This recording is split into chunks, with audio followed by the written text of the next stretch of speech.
Buenas tardes. Yo quiero empezar este tiempo diciéndoles esto. Hace poquito leí una revista que habla acerca del protocolo que hay que tener cuando uno está con los reyes de España. Y es un protocolo que se repite en las diferentes monarquías, ¿cierto? Con algunos cambios, pero muy chiquitos. Digamos que les voy a leer textualmente lo que decía este artículo de revista y dice así, abro comillas: hay que tener en cuenta los comportamientos que los demás deben tener con ellos, los reyes, al ser inferiores en cuanto a títulos se refiere. Cuando los reyes soberanos reciben a los invitados han de obsequiarle regalos a los reyes con una reverencia que en el caso de los hombres será una ligera inclinación de la cabeza, y en el de las mujeres lo mismo, pero doblando la rodilla. Los reyes hablarán primero, pues no se les puede dirigir la palabra si ellos no lo hicieron previamente. En el caso de charlar con ellos se debe empezar con su majestad. Nunca puede haber una pérdida de la distancia, ni cruces constantes de miradas, ni saludos con apretones de manos, besos o abrazos. La entrada a cualquier sitio se les debe ceder siempre primero. Durante las comidas no se les puede fotografiar. Las mujeres tendrán una labor añadida, no pueden coincidir con la reina en el color del atuendo.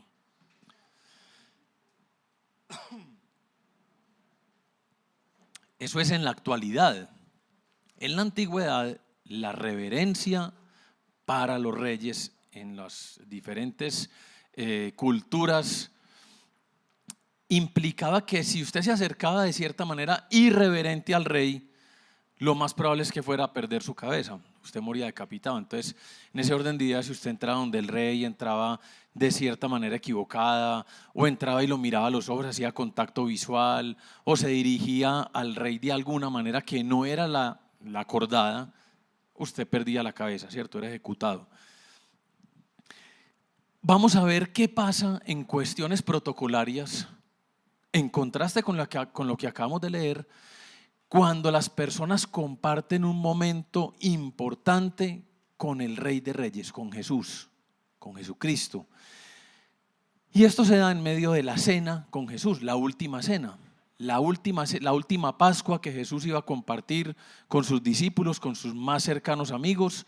Ustedes recuerdan que Jesús mandó a Juan con Pedro a que alquilaran una especie de apartamento en un edificio en la parte de arriba, y allá se sentaron todos juntos y Jesús les dice: esta es la última vez que voy a compartir con ustedes la Pascua, la última cena, ¿cierto? Como es mejor conocida. Y el texto que vamos a leer hoy tiene que ver con esa última cena. Se desarrolla en el contexto, en el marco de la última cena de Jesús con sus más cercanos amigos. Y los invito a que abran en sus Biblias Juan capítulo 13, versículos 1 al 17.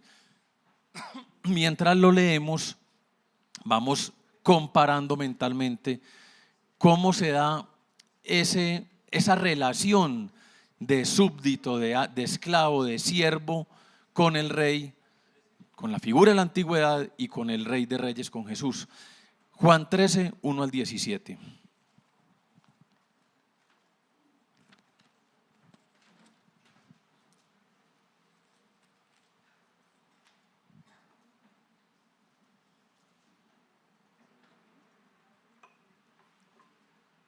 Dice: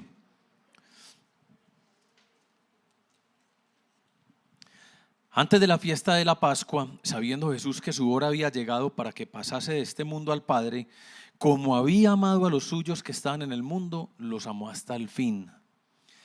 Y cuando cenaban, como el diablo ya había puesto en el corazón de Judas Iscariote, hijo de Simón, que le entregase, sabiendo Jesús que el Padre le había dado todas las cosas en las manos y que había salido de Dios y a Dios iba, se levantó de la cena y se quitó su manto, y tomando una toalla se la ciñó. Luego puso agua en un lebrillo y comenzó a lavar los pies de los discípulos y a enjugarlos con la toalla con que estaba ceñido. Entonces vino a Simón Pedro y Pedro le dijo: Señor, ¿tú me lavas los pies? Respondió Jesús y le dijo: lo que yo hago tú no lo comprendes ahora, mas lo entenderás después. Pedro le dijo: no me lavarás los pies jamás. Jesús le respondió: si no te lavare, no tendrás parte conmigo. Le dijo Simón Pedro: Señor, no solo mis pies, sino también las manos y la cabeza. Jesús le dijo: el que está lavado no necesita sino lavarse los pies, pues está todo limpio. Y vosotros estáis limpios, aunque no todos. Porque sabía quién le iba a entregar. Por eso dijo: no estáis limpios todos. Así que después que les hubo lavado los pies, tomó su manto, volvió a la mesa y les dijo: ¿sabéis lo que os he hecho? Vosotros me llamáis maestro y señor, y decís bien, porque lo soy. Pues si yo el maestro, el señor y el maestro, he lavado vuestros pies, vosotros también debéis lavar los pies los unos a los otros, porque ejemplo os he dado, para que como yo os he hecho, vosotros también hagáis. De cierto os digo, el siervo no es mayor que su señor, ni el enviado es mayor que el que le envió. Si sabéis estas cosas, bienaventurados seréis si las hiciereis. Ahí está. ¿Cómo ven? ¿Cómo contrasta, cierto? Jesús como Rey de Reyes, como Señor de Señores, en medio de una cena donde Él estaba, una cena real, con sus más cercanos seguidores. Y el comportamiento de Jesús es contracultural, es completamente revolucionario, por decirlo menos. La forma como se comporta Jesús subvierte los valores completamente, todo lo que se conocía y lo que se conoce hoy en día de cómo se debe comportar un rey.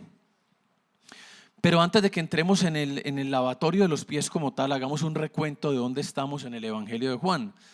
Recientemente se nos ha dicho en el capítulo 12 2 veces que Jesús sabía que había llegado su hora. Jesús sabía que la hora de Él había llegado. Y se menciona 6 veces en el Evangelio de Juan el tema de que había llegado la hora. Para Juan es muy importante el tema de la hora, y esos términos Él los va manejando en el desarrollo de su relato del Evangelio, para que el lector ponga atención y sepa que hay una hora acordada. Y de esa manera, cuando llegue la hora, el énfasis recae sobre esos momentos previos y posteriores a la hora. Y todos sabemos a qué alude la hora, ¿o no? ¿A qué alude la hora? La hora de su muerte. Entonces aquí este relato es muy importante, porque en el capítulo 2, 7 y 8, Jesús decía: no ha llegado mi hora, no ha llegado mi hora. Se lo dice a la Virgen María, lo repitió otra par de veces, y en el 12 dijo 2 veces que ya había llegado la hora. Aquí vuelve y lo menciona. La hora de Jesús había llegado, la hora de ser crucificado. Y vamos a identificar en el contexto de lo que está pasando aquí, porque lo que sigue de aquí, si ustedes se ponen a mirar, a leer el Evangelio de Juan, todos los 12 capítulos que hemos venido trabajando acerca del Evangelio de Juan, digamos que llegan a complementar el propósito del Evangelio de Juan, que está claramente textualmente detallado en Juan 20:31, para que crean en Jesús y creyendo en Él tengan vida, ¿cierto? Y es muy importante que no dice vida eterna, y quiero que nosotros como que en piloto automático le añadimos el eterna, y eso es bien diciente, porque eso nos muestra que de cierta manera siempre estamos pensando en la vida, en la salvación y en la sanación en términos de eternidad, es decir, cuando partamos, cuando muramos. Pero Juan no dice vida eterna, Juan dice para que tengan vida. Se refiere a una vida eterna, pero él no lo concluye así, lo deja para que tengan vida. Es decir, es una vida que empieza acá. Y vamos a identificar 3 aspectos del servicio concebido por Dios. Si ustedes toman nota, esa es la idea principal que vamos a trabajar. 3 aspectos del servicio concebido por Dios. El primer aspecto es que el servicio concebido por Dios fue modelado por Dios mismo. Es decir, Dios no manda a hacer algo que Él no modeló en relación al servicio. Dios nos manda a servir de cierta manera que acabamos de leer, pero Él mismo lo modela. Él mismo va y toma el ejemplo y les da ejemplo. Y ese ejemplo los amarra a ellos, los obliga.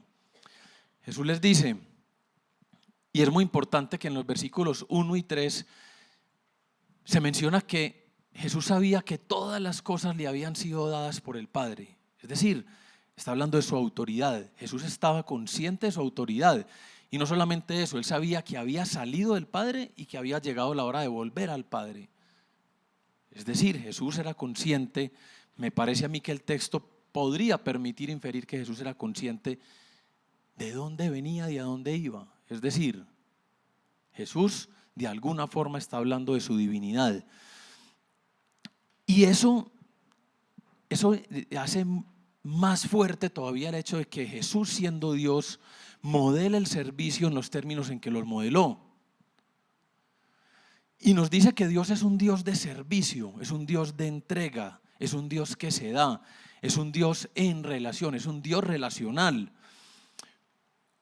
El servicio implica entonces salir del yo, y para Dios implicó una pela muy grande, porque si Dios, siendo Dios, se desacomodó, y eso nos recuerda Filipenses 2, el poema cristológico, de que Cristo se despojó, no se aferró el ser igual a Dios, sino que se despojó de esa condición divina para rebajarse, para abajarse, humillarse y encarnarse, que nosotros lo decimos muy fácil hoy, pero piensen en la sola idea de que la divinidad tomó forma humana y no la destruyó. O sea, Dios todopoderoso, eterno, insondable, inescrutable, ocupó y cupo en un cuerpo humano y no lo destruyó. Es decir, es algo que hay que pensarlo, porque es muy, muy relevante. Y no solamente se encarnó, sino que Pablo continúa en Filipenses diciendo que después de encarnarse fue humilde, fue una persona sencilla, una persona pobre. Y fuera de eso, fuera de que no escogió encarnar en una familia rica, ostentosa, poderosa, decide morir y muere como un criminal de la época. Padece la ejecución reservada para los peores criminales del momento. Ese es el proceso gradual de rebajamiento y abajamiento que hace Dios en la persona de Jesucristo, el Hijo. Y ese es el tipo de servicio que el Señor nos modela. Cuando Él modela el lavatorio de los pies, lavar los pies hoy en día no tiene ninguna connotación. Si yo decido lavarle los pies a Felipe y le quito los zapatos y las medias y le lavo los pies, puede ser muy peligroso, pero no era tan peligroso como en esa época. En esa época sí era más peligroso, porque en esa época ellos andaban con unas sandalias y todo el mugre y la suciedad y las cochinadas estaban ahí, y eso estaba pegado a los pies. Entonces, el tema yo no sé si ustedes conocen, pero en algunas culturas semíticas hoy en día, usted se tiene que quitar los zapatos para poder entrar, y en algunas culturas europeas también. ¿Por qué? Porque es el tema de no me ensucie con lo de la calle acá adentro. Entonces, ese lavar los pies era algo bien representativo, y Jesús hizo eso en las cenas, en este apartamento donde estaban. Normalmente el dueño del apartamento era el anfitrión y tenía un esclavo que era la persona que le lavaba los pies a los invitados. El dueño del apartamento, el anfitrión, no le lavaba los pies a los invitados, eso era propio para un esclavo. Y en este caso no estaba el anfitrión, Jesús era como el anfitrión, por decirlo de alguna manera ahí, y no había esclavos, y Jesús es quien toma la iniciativa y se rebaja a eso de lavarle los pies. Él les modeló eso y les mostró qué tipo de relación es la relación que se vive en la Trinidad, porque además el principal misionero de la historia es Jesús. Jesús baja, desciende, se despoja de su condición divina y se hace hombre, y viene en esa misión a la tierra, y es una misión que incluye sacrificio, humildad, humillación, dolor, y ahí está sirviéndonos a nosotros y nos modela ese tipo de relación. En esa relación entre las personas de la Trinidad hay un componente grande de servicio abnegado, entregado, servicial. Yo me pregunto, nosotros, ¿qué tanto imitamos el servicio sacrificial de Cristo? Sabiendo que es algo que viene de Dios, que Él mismo lo modeló, que Jesús les dice, como yo lo hice, ustedes lo tienen que hacer también. No hay forma de que ustedes eludan la posibilidad de imitarme a mí. Y otra cosa que se desprende acá es que Dios no solamente habla, Dios actúa. Dios habla, Dios habla. Sus pensamientos, sus ideas se hacen palabras escritas y audibles, pero también actúa. Dios podría solamente hablar y nosotros obedecer, pero Dios habla y actúa modelando. No solamente anunció el servicio, sino que lo evidenció. Jesús decía en Lucas 6:46, ustedes ¿por qué me llaman Señor, Señor y no hacen lo que les digo? Hacemos nosotros lo que Jesús nos manda a hacer. Hacemos lo que nos dice Dios. Entonces el hecho de que el servicio sea modelado por Jesús siendo Dios nos permite descubrir que el Dios vivo, todopoderoso y eterno es un Dios relacional y de relaciones en términos serviciales y el servicio en términos de sacrificio y de entrega. Los reyes estaban en cambio para ser servidos y acá tenemos al verdadero rey sirviendo. Es la forma de invertir los valores del mundo y que el Señor nos permite ver un poquito, tener un atisbo, un asomo de cuáles son los valores del cielo, ¿cierto? Los valores humanos nos dicen que los reyes, gerentes, gobernantes, presidentes, líderes religiosos, personas poderosas están para ser servidas y es lo humanamente natural, es como lo normal en términos humanos, mientras que este relato nos evidencia a un Jesús que vienes a servir. Y yo quiero que pensemos en eso porque no es tan normal. Lo normal, lo natural, Dios pudo haberse encarnado para que lo sirvieran y porque tenía la dignidad y la naturaleza para ser servido. Yo me pregunto si Dios se encarnó y sirvió a otros y nos dice que nosotros no podemos hacer menos de lo que Él hizo porque Él es el Señor y Maestro y nosotros somos sus siervos. ¿Cuál es nuestra posición frente al darnos a otros, frente al servicio? ¿Nos sentimos muy dignos para servir? Intelectualmente, económicamente, posiciones sociales. Cuando yo empecé a estudiar teología, yo empecé a estudiar porque quería adquirir conocimiento y eso no es un pecado. Me ha gustado siempre la teología por eso, como me ha llamado la atención la filosofía, por ejemplo. Yo me meto a estudiar teología con eso en mente y eso es lo que me mueve, adquirir un conocimiento.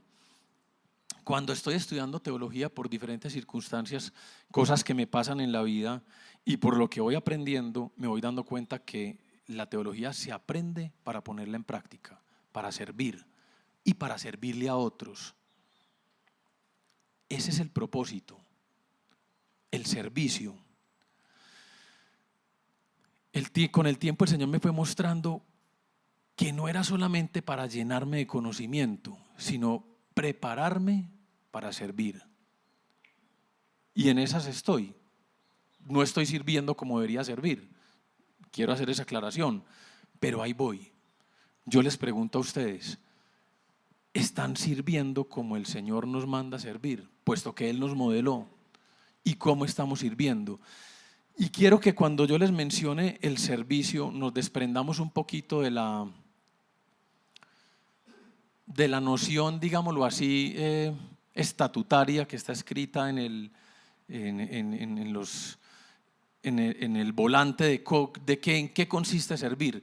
Servir consiste en ser pastor, servir consiste en ser anfitrión, servir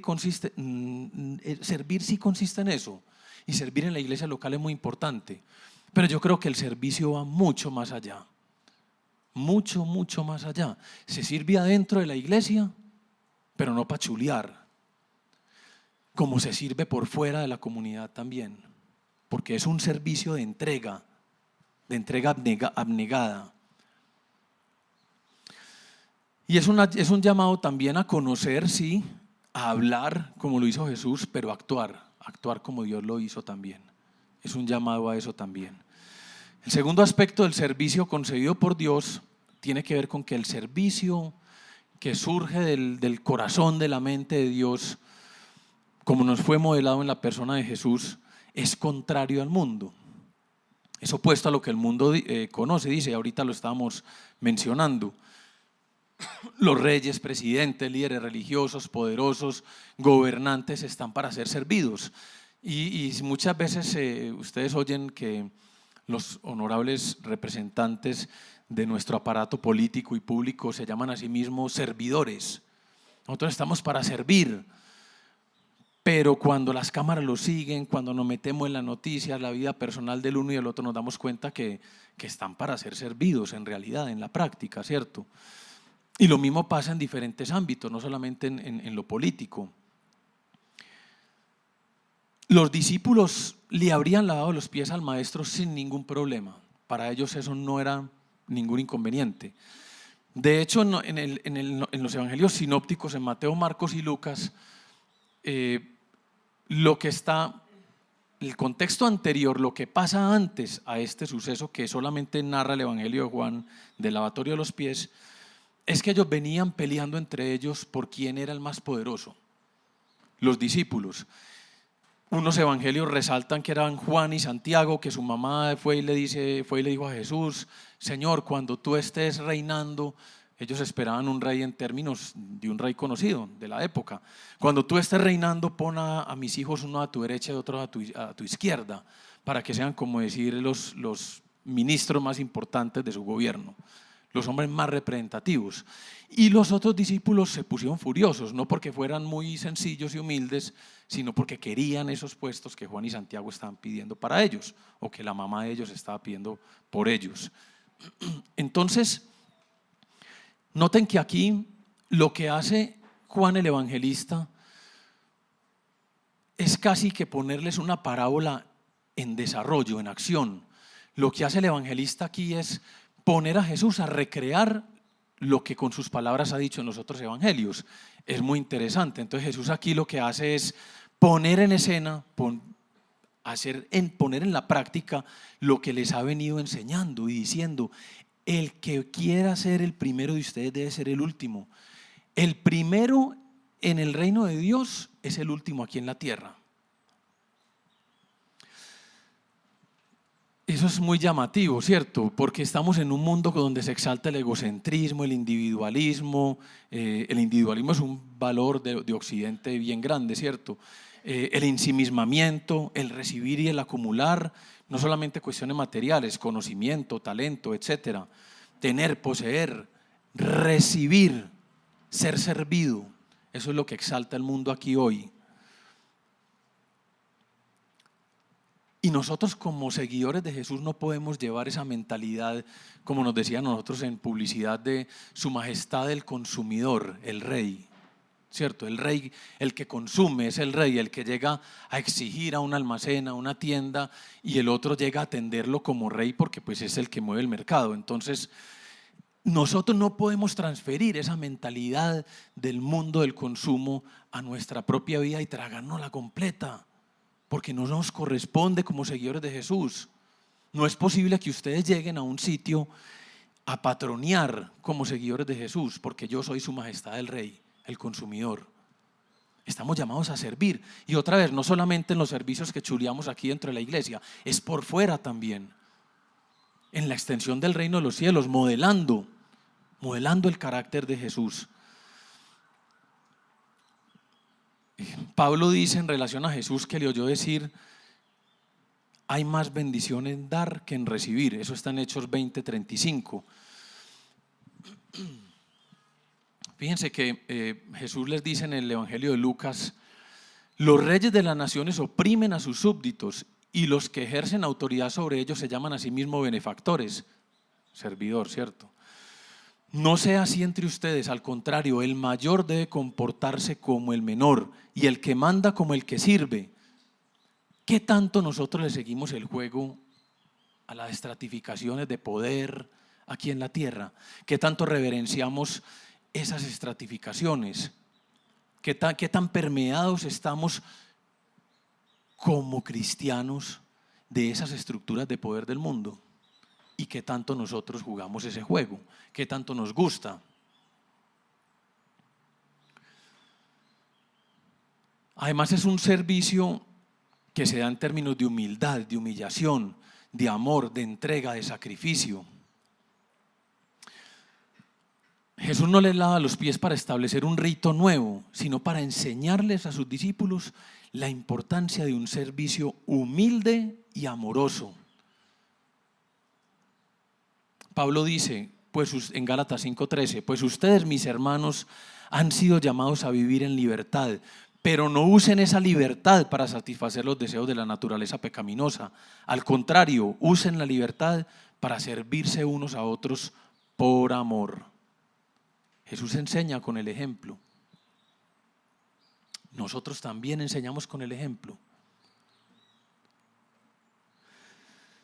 El servicio humilde es la marca del cristiano, del seguidor de Jesús. Y además Jesús enseña un servicio sacrificial. Sacrificial. Fíjense lo que dice Juan capítulo 12, versículos 24 al 26. Ciertamente les aseguro que si el grano de trigo no cae en tierra y muere, se queda solo. Pero si muere, produce mucho fruto. Sacrificio, muerte. El que se apega a su vida la pierde. En cambio, el que aborrece su vida en este mundo la conserva para la vida eterna. Quien quiera servirme debe seguirme. Lo dice Jesús. Es un servicio de sacrificio. Y otra vez, no nos podemos quedar con la visión caricaturesca de la experiencia de fe.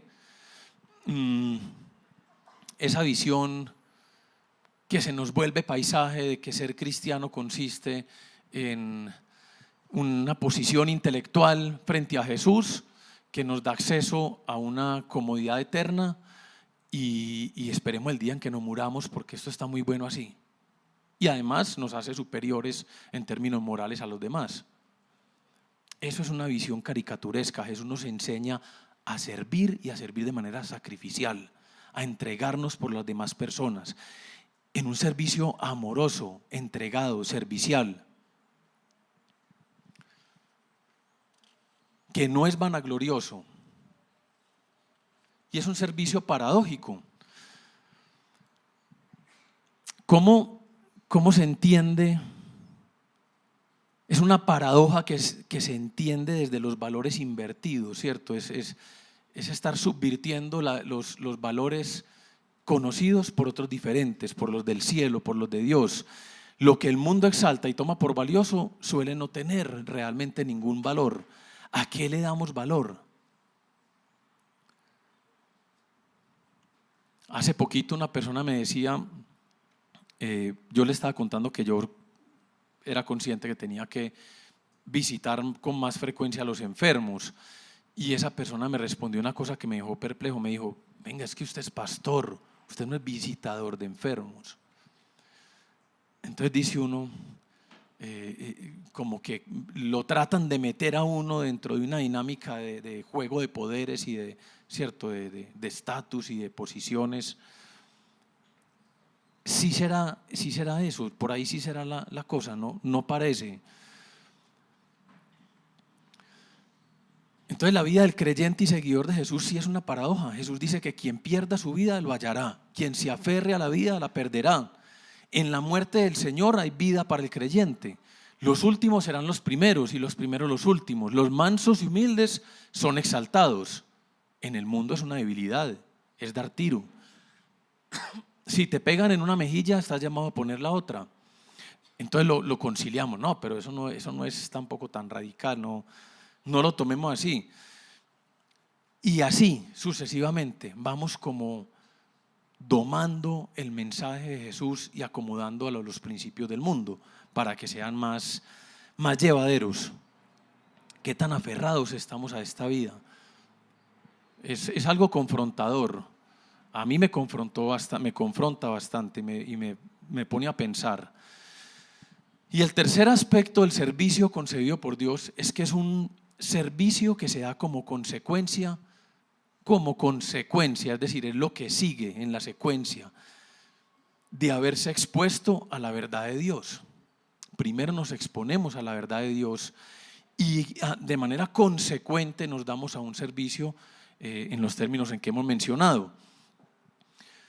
Jesús le dice a sus discípulos que los que están limpios no necesitan volver a limpiarse y que ellos ya que ellos ya estaban limpios. Y eso más adelante en Juan 15, capítulo 3 dice Jesús: ustedes ya están limpios por el mensaje que les he comunicado, por la palabra que les he comunicado.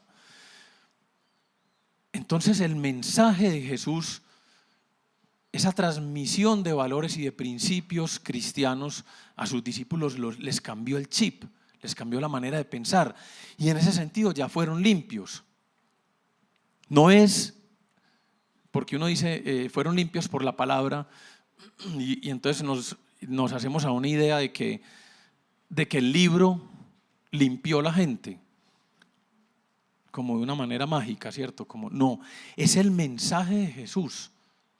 Son sus palabras habladas, son sus ideas que vienen de su mente y fueron habladas, los que limpiaron a sus discípulos. Y ustedes saben que este lavatorio de los pies es una antesala, es un acto que se da como antesala al acto supremo de limpieza que se da en la cruz, ¿cierto? Entonces el agua representa de cierta manera la sangre que va a lavar a sus discípulos, en este caso concreto, y a todos nosotros en la cruz. Entonces es una manera de representar simbólicamente la antesala de la cruz. Por eso Jesús le dice a Pedro, cuando Pedro no se quería dejar lavar los pies: usted no me va a lavar los pies a mí nunca. Entonces Jesús le dice: si usted no se deja lavar de mí, no tendrá parte conmigo. Entonces Pedro le dice: no, ahora sí láveme todo. Y Jesús le dice: no, ya usted está limpio por el mensaje que yo le he ido transmitiendo.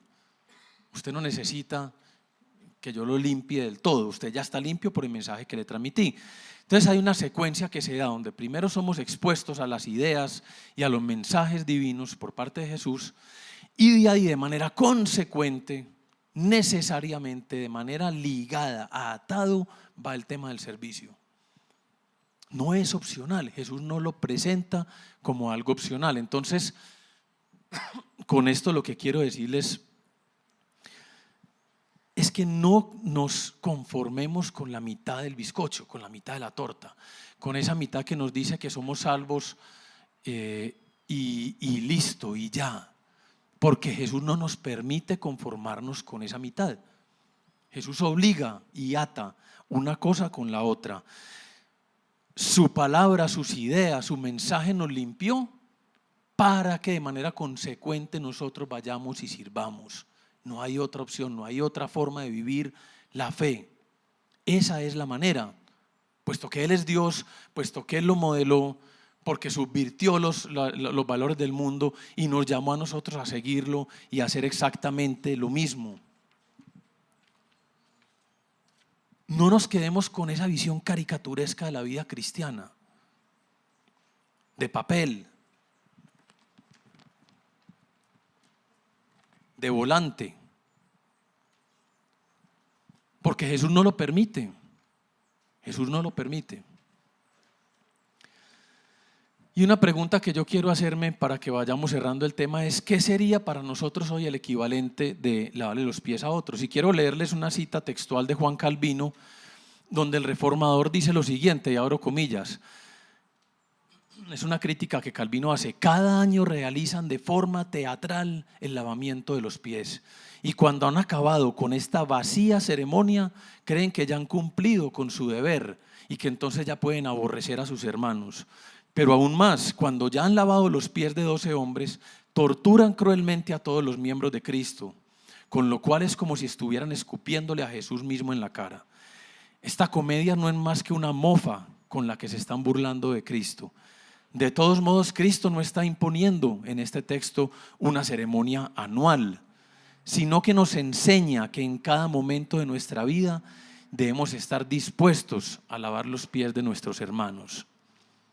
Que hay una advertencia dura contra la vivencia de fe en apariencias, en piloto automático. Lo que Jesús nos está pidiendo es mucho más que un asentimiento intelectual, que un asentir intelectualmente, una posición mental, intelectual frente a Él. Vivimos hoy como servidores de Cristo, como imitadores del servicio de Jesús, o nos hemos quedado con esa comodidad de sabernos salvos y pare de contar. Otra vez, servir a Cristo dentro de la iglesia local es muy importante, así como servir a Jesús siendo sus amigos al hacer lo que Él nos manda a hacer. Jesús le dice a sus discípulos en Juan 14 que quien hace lo que Él manda a hacer son sus amigos. ¿Hacer qué? Haciéndonos humildes de espíritu, mansos, sufriendo por extender el reino y llorando por el dolor que cause esto, buscando la justicia con hambre y sed, siendo misericordiosos, de corazón puro, haciendo la paz, amando a los enemigos, poniendo la otra mejilla, etcétera, etcétera. Esto es servirle a Dios como consecuencia de habernos expuesto a su mensaje. Que el Señor nos ayude, que el Señor nos ayude a asimilar este mensaje, esta realidad. Y yo me pregunto hoy, ¿qué sería hoy el equivalente a lavarle los pies en el siglo I a un discípulo, a un súbdito suyo? ¿Qué sería para nosotros? Y yo quisiera que de pronto ustedes ahí donde están me den algunas ideas. ¿Qué se les ocurre a ustedes? Porque otra vez, si yo le lavo los pies a Felipe, me lleva una experiencia muy amarga, pero no es tan dura. Entonces, ¿cuál sería el equivalente hoy en día? Por ejemplo, ¿qué? Ideas, ¿qué se les ocurre?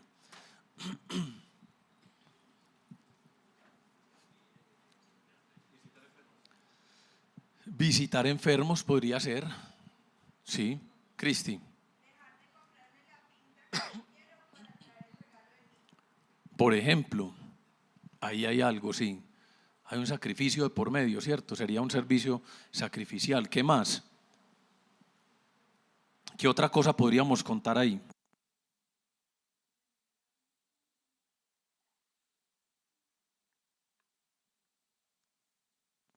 Gracias, Janet. Remendar nuestra agenda para atender a quien lo necesita. ¿Qué más? No juzgar cuando uno tiene razones para hacerlo. Eso es dispensar misericordia. Cuando uno tiene la posibilidad de aplastar al otro y está todo servido y la papaya dada y usted tiene la razón y le pica la lengua para aplastar y para hacer y de pronto refrenarse. Sí, Miriam. Sí, también involucrarte en un ministerio también es otra de las maneras. Y así sucesivamente. A mí me llama mucho la atención, por ejemplo, que la Madre Teresa en la India, cuando iba a enterrar a las personas que cuidaba, las enterraba de acuerdo a los ritos de su religión. Entonces, si era un musulmán, ella seguía los ritos de los musulmanes. Si era un hinduista, respetaba que la familia tuviera esas creencias y en esos términos lo hacía. Y para la época en la que estaba ella, hacer eso implicaba darse cierta pela, porque tenía gente encima detrás diciéndole, esto es mal hecho, ¿cómo se le ocurre hacer esto? Y ella lo hacía así. Ahí también hay un servicio sacrificial, ahí también hay como un abajamiento, ¿cierto? Oremos, que el Señor nos ayude a servir como Él nos mostró, como nos enseñó, de manera abnegada, humilde, entregada, relacional, porque Él nos lo modeló, porque Él nos nos narró, nos dio a conocer otra serie de valores diferentes y que nos lleve, que nos ayude de manera consecuente a como fuimos limpiados y lavados por su palabra, a nosotros servir, puesto que hemos sido lavados y limpiados por la palabra. Antes de que oremos, quiero aprovechar para decir esto. Una de las maneras de servir acá en la comunidad puede ser haciendo parte del ministerio de los anfitriones. Aquí están los dos líderes de anfitriones, Carlos Ariel Giraldo y María Elena. Carlos, ponte de pie por favor, allá están ellos dos, vestidos de blanco, ellos son los líderes de este ministerio. Si usted quiere servir en este ministerio, hágalo, acérquese. Qué rico, qué belleza poderle dar la bienvenida que se acerca a la iglesia a la gente, a los que ya llevamos tiempo y a los nuevos. No, pero es que ese ministerio, no, yo estoy para enseñar la Biblia, es que yo estoy para cosas más importantes, yo no estoy para eso. Qué bonito, por ejemplo, la oportunidad de servir en el ministerio de los audiovisuales. Allá está Jairo, que es el líder, parado en la cabina del sonido, y se necesitan personas que quieran servir ahí. Aquí está también Esteban, ¿cierto? Esteban Trujillo está por acá. Esteban también sirve en ese ministerio, pero hacen falta más personas. Ahí está, es la oportunidad de servir dentro de la iglesia local. Hay oportunidades. Y hay oportunidades por fuera también. Vean, nosotros ahorita mencionamos que hay un grupo de misioneros, están Octavio y están Roberto Amín y Octavio y Catalina Henao, están en una misión ahora con Visión Global y vuelven el 2 de diciembre. Se necesitan médicos para esa misión. En esta iglesia hay 30 médicos mal contados, 30. Qué tan rico que ustedes, si usted está ahí sentado y es médico, qué tan bueno que usted, por ejemplo, dispusiera un tiempo para ayudar. ¿Cuándo salen los médicos? Mañana. Mañana salen los médicos. Si usted está ahí y siente que y es médico, médica, y el Señor la está llamando a servir dentro de esa misión, que ellos van para Buenaventura. Si quiere hacerlo, acérquese. Me dice a mí o habla con Isabel y le buscamos un cupo, un espacio para que pueda ir allá y servir allá. Es otra de las maneras de modelar más bien de practicar este servicio que nos modeló Jesús. Oremos, cerremos nuestros ojos. Señor, te damos gracias porque tu bendita palabra quedó ahí plasmada para siempre para nosotros, para recordarnos que tú nos incomodaste, Señor, nos llamaste a cargar nuestra propia cruz y a seguirte. El que quiera ser mi seguidor debe andar como él anduvo, dice tu apóstol Juan. Y tú dices que si la semilla no muere y cae en tierra, no crece para dar fruto. Ayúdanos, Señor, a ser valientes, a tener lo que se necesita para servir de manera abnegada, entregada, sacrificial, si es del caso, Señor. Allí donde tú nos pusiste, sacrificio para ti fue la cruz, que fue el máximo acto de sacrificio, donde nos serviste a nosotros.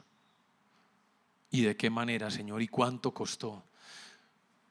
Pero nosotros podemos servir humildemente desde donde estamos, en las universidades, en el trabajo.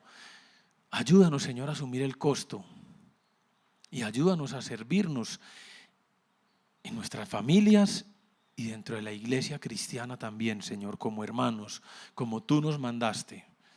Te damos gracias, Padre, por este mensaje y nos ponemos en tus manos, en el nombre del Padre, del Hijo y del Espíritu Santo. Recordemos que el Señor vuelve por segunda vez y por eso decimos Maranata.